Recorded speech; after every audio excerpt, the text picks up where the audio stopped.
Possum Creek Lodge bed and breakfast is right in the middle of this old garden precinct. The soils are gravelly and lacking in organic matter.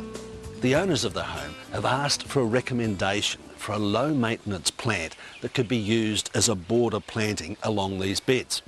Now you have to take into account here the fact that this is a steeply sloping block, and it means that all the moisture is going to drain away very rapidly.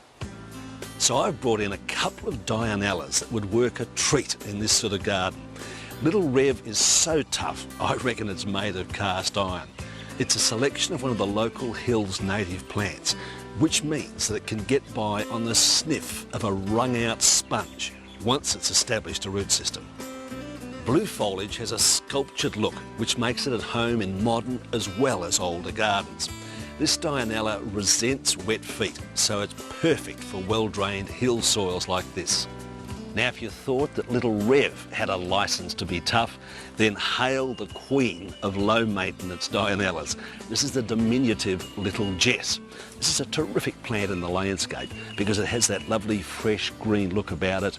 It's very compact and it can handle road verge living like nothing else. That means it's got to cop pollution, terrific heat and dryness.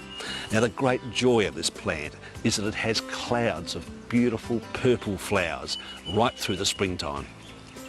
Now, I'm all ready to plant out the Dianellas, but there's a problem, and it's this rotten weed here called soursop.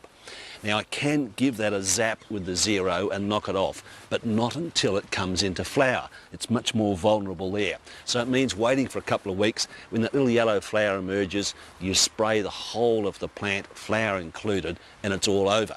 2 weeks later, it'll be possible to plant out these Dianellas in a weed-free environment. So, does it sound like I've got out of a job? You betcha.